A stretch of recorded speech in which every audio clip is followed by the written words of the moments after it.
Hello everybody, welcome to a video from a computer. I know it's unusual, I downloaded OBS just for this. Now, this is just a little video that's going to be huge and it's going to outline the way that I make music and exactly why you should not do this. And why I'm doing it. It's a situation. Allow me to introduce the situation that has caused all these problems. So, here's my desktop. I will probably cut out most of it. This here, I don't use this, that's why it's in the shape of a H. I have FL Studio.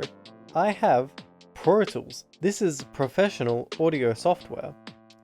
I cannot use either of them because this is a school laptop. It is owned by my school. I am renting it pretty much. So I have things like FL Studio and Pro Tools, but I can't use them. They don't work properly. Oh, Pro Tools works properly. FL Studio doesn't, for reasons. Pro Tools works properly, but I can't access it because it needs a weird license thing. It causes me pain seeing this every day.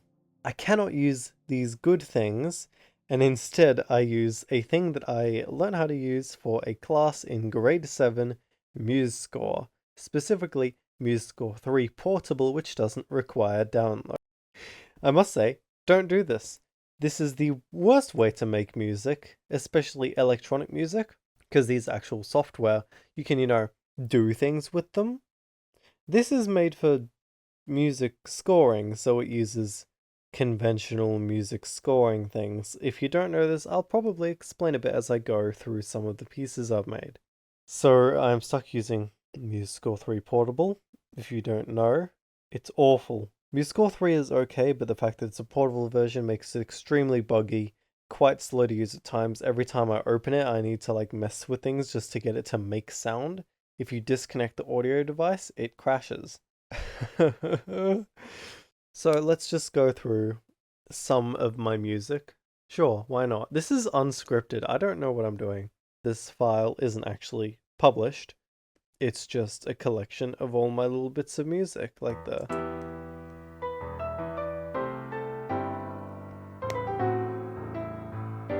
character themes. It's pretty bare bones, this file. It's pretty bare bones. But basically, because this is Musescore, you'll see it's using conventional means. You can see I can choose clefs for different instruments. I can go I, boom, instrument panel. I can go F10, boom, I can go through things, and it's kind of like a mixer, but bad. Weird stuff. It's just music notation, which is really weird when you're making electronic music. I don't think anyone does this that I know, and for obvious reasons. It's painful, because Musescore does not have a good selection of electronic music. So this is Karmic Fault. It's a pretty simple one. It's the first one on the album. It uses just warm synthesizer, warm pad expressive, gives it a warm sound. It's very simple. You'll see to change the speed, I have literal things that say the speed in BPM above it. So this is pretty bare bones. This is basically the simplest. This is what something in its initial form would look like if I was to make a piece. I don't know why I closed that. So some of them don't make sense. So the sine synthesizer, a sine wave you would expect? Nope, it has an ocarina sound. I don't know why. Rain synthesizer is brightness. At least square is square.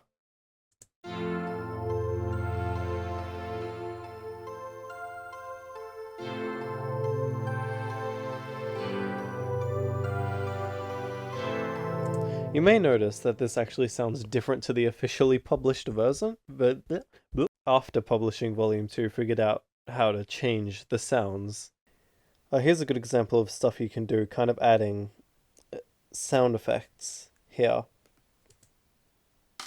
with a drum set, and then using a square synthesizer to emulate Morse code.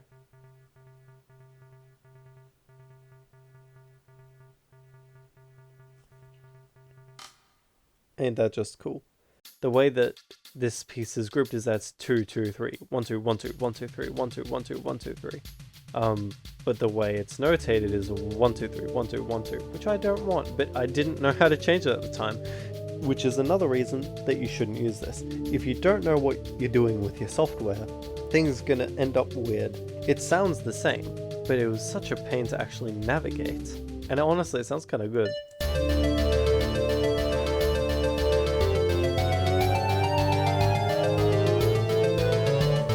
You'll also see that this one has a lot of evidence of overlaying different instruments on top of each other to give a mixed sound. So let me just bam bam solo both of these.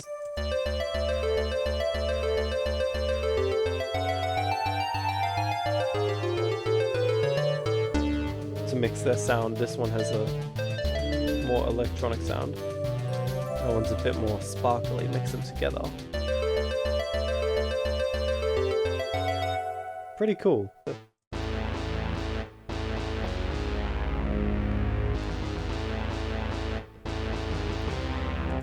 That one is mixing two very crunchy sounds, being the poly and the saw. So this one employs some pretty interesting polyrhythms. This is less to do with the tech of it and more to do with just the way that I structure my own music and my stylistic choices. In having, I think it's a 1, 2, 3, 5, 9 polyrhythm here? Question mark? It's a... I just like polyrhythms. They give you some pretty interesting textures and shapes.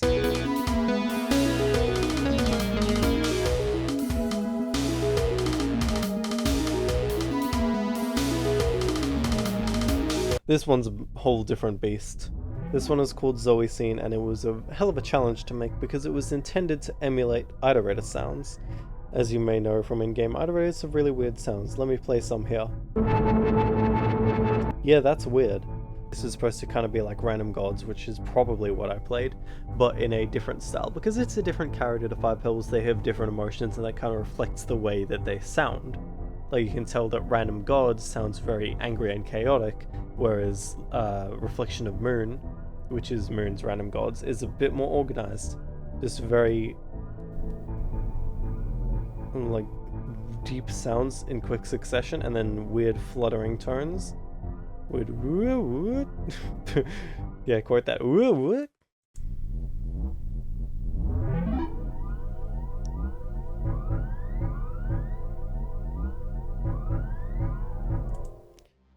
You'll see that I am using things in ways that are not intended, because with this theremin line, which uses the ocarina sound as well, there's notes that are in the red and orange because they really should not exist.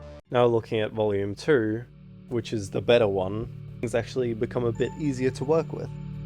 So this is Living Labs. It's a bit of a weird one. You'll see that there's some interesting stuff with time, and most of it is in 9/8. In 3/3, 1 2 3, 1 2 3, 1 2 3.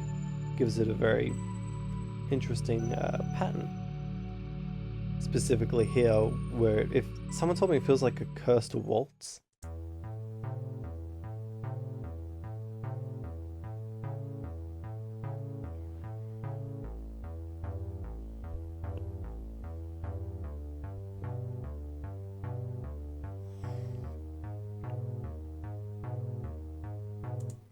Here's a bit of music theory for you. This is the tonic. It's the bass note. I actually don't think that it is the tonic. Hold on, my brain isn't working. It's a bit late. And then it goes to the 4th. Every phrase starts on the 5th, and between is a tritone interval. So that interval is very dissonant. That gives it a bit more tension.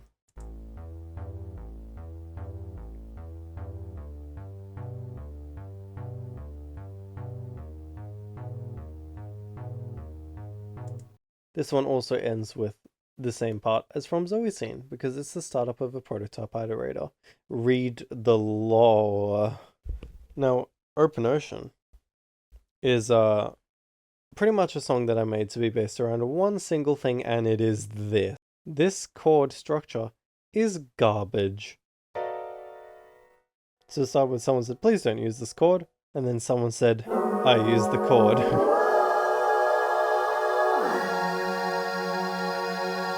And then I used the chord.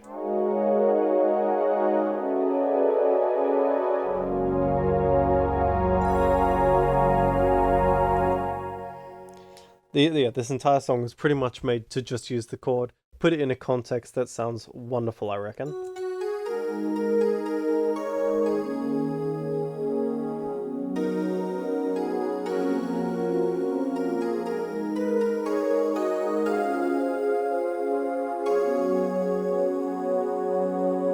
I really like this one quite a lot.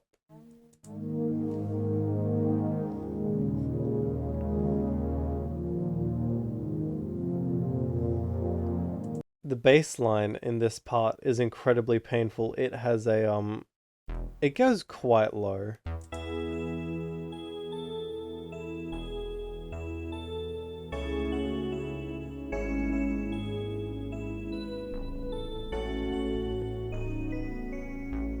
Now this is also an example of just adding micro effects in here. There's soundtrack and warm synthesizers just at the bottom to add a slight bit of effects.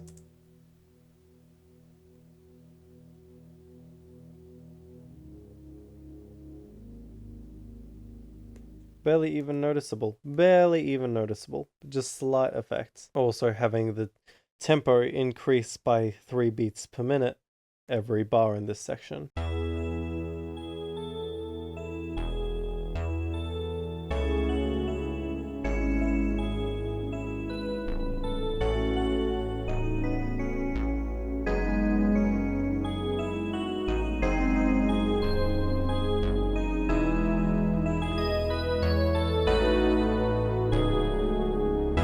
Now this is also the first appearance of a funny looking glissando. It's a portamento.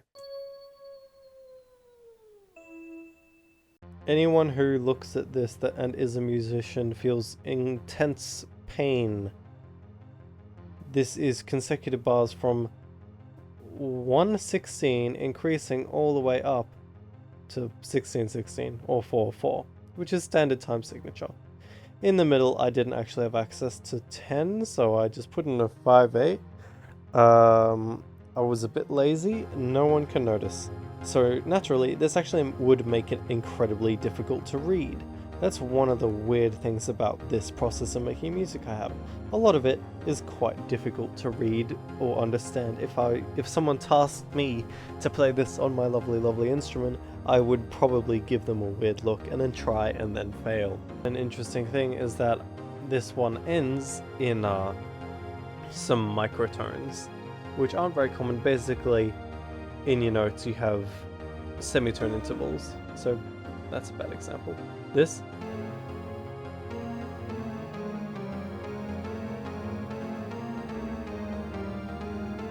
those are semitone intervals, very small intervals, half of that pretty much. So these are the smallest intervals. We're going in halves, that's why it's written as a note, because if I actually put in the notation it would look like hell. And you can hear that.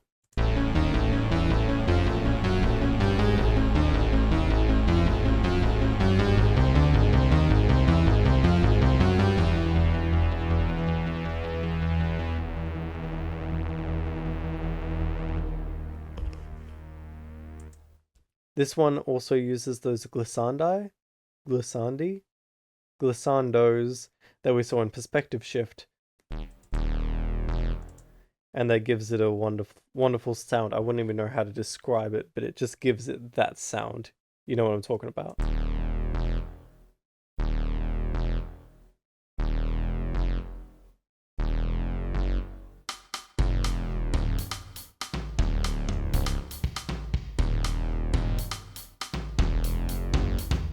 Got some.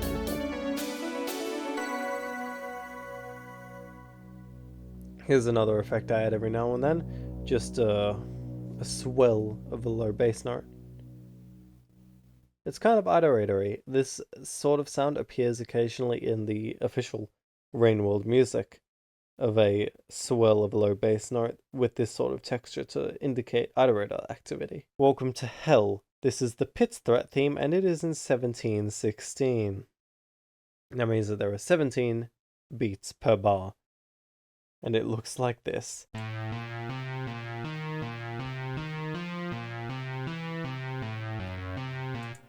Now this is probably a good example of me changing the way something sounds.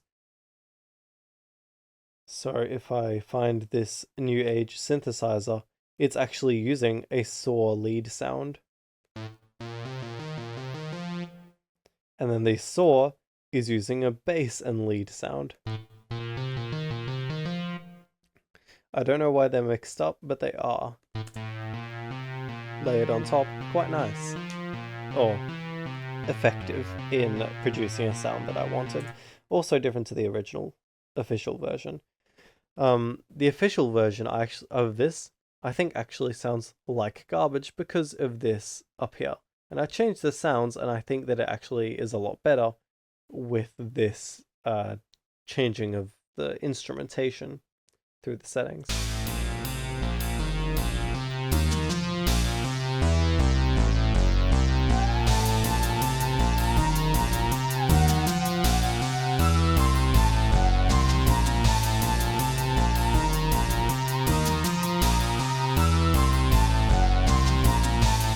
Obviously, not quite traditional music. Now, this is in the range of new things. This is 913. It was released very recently. As a matter of fact, it's the most recent video on my channel. And this song is notable because I decided to make it incredibly painful.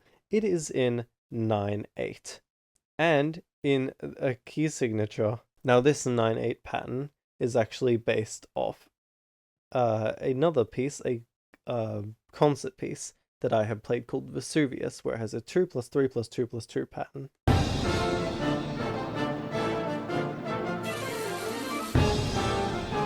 So it's a bit more major than that, but it has the same rhythmic idea. 1 2 1 2 3 1 2 1 2 1 2 1 2 3 1 2 1 2. I like it. And then there's a bit of 12. This is actually more expressible as a bar of 6/8, which is grouped in 2, and then a bar of 3/4, which is grouped in 3. Another notable thing with this piece is that this is another one where I've used some really weird backup bass effectively, because the bass options in Musescore aren't that good. A pure sine wave.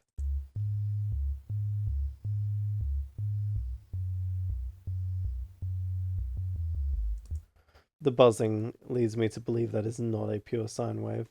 So you have a section of 9 beats, which you can see there, against a section of 13. 3 plus 3 plus 3 plus 4.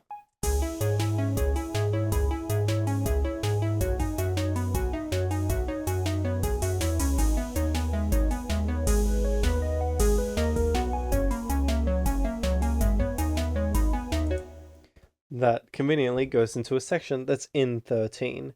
It also has this kind of polyrhythm underneath it, where it has 13 beats stretched across 2 bars. Well, you can see things line up pretty simply, with one of these corresponding to 2 of these, but because it's in 13, it stretches over the bar.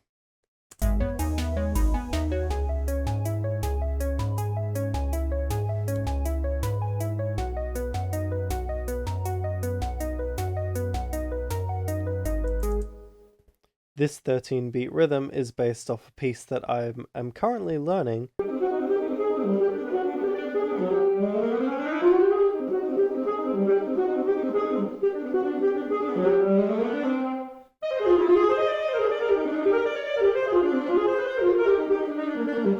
Obviously it's slowed down quite a bit, but it has the same general idea. Now we're getting into unreleased territory. These are all experimental. Let's go with the one that's finished. This one's called The Heart. It's supposed to have a bit more of a chill but heavy sort of feel. I'll give you a few sneak peeks.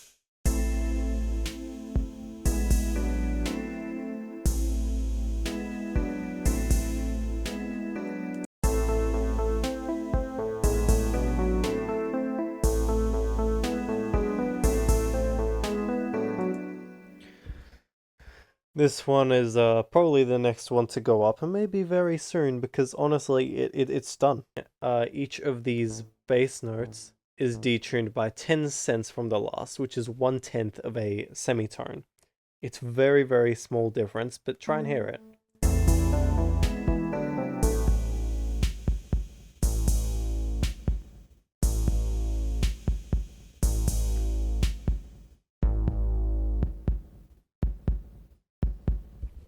Now let's get into some of the other ones. This piece was made to sound kind of like a Summoning Salt soundtrack. If you've never heard them, wrong, you probably have if you ever watch anything on YouTube. A lot of his music ends up places. Actually, I don't know how widespread it is. But his music is known for being quite upbeat, very energetic, very major. Because he does videos about speedrunning with some really impressive feats. They're actually quite good videos, and the music is definitely just as good as the videos are. Here's a sneak peek of this one, which is also done.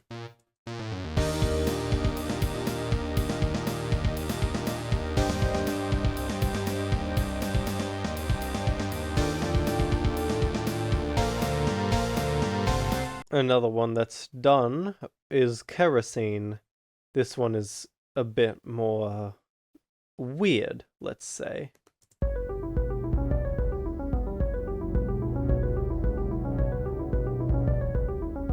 Now here's two very experimental pieces. This one is called Superstructure, and it is pretty bare bones. This is inspired by the Dune soundtrack, which I recently watched and I thought it was wonderful. You can still see some signs of it being under construction as it has a scale here. This is a double harmonic scale. There's a video about this on YouTube. I'll probably link it along with other things.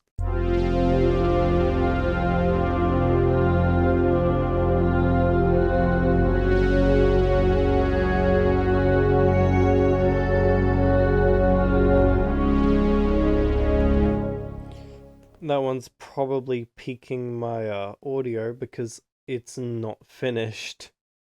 This one's very different. It's a slow melodic piano piece. Have a sneak peek.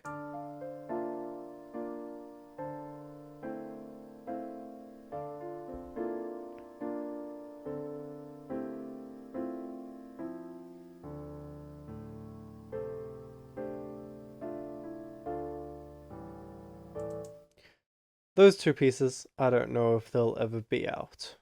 So, in conclusion, why do I do this? I'm gonna be real. I'm not entirely sure why I didn't make this easier for myself earlier. Probably just because of a combination of lots of technical limitations and not having my own PC and also not having the skill set for certain programs led me to using Musescore, which isn't very good, and then getting so used to it that I'm actually able to effectively execute my vision for my music with it, which means that I'm effectively stuck with it, and that is a trap I don't think people should fall into. Eventually I may learn to use something better like FL Studio, but generally speaking, I feel like if you want to start somewhere or do something, you could do this, but don't. Just don't. It's bad. This is a bad program for this. For orchestral stuff, for writing music, it's good. Let me show you. Here is an arrangement of Reclaiming Entropy from Rainworld that I wrote for a clarinet ensemble that I'm in. I play clarinet. Hey, I play other things that are better like Barry sax. Reclaiming Entropy from Rainworld.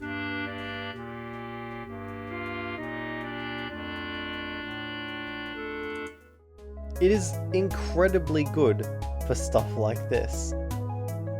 Not at all for stuff like this. Actually, maybe that's a bad example.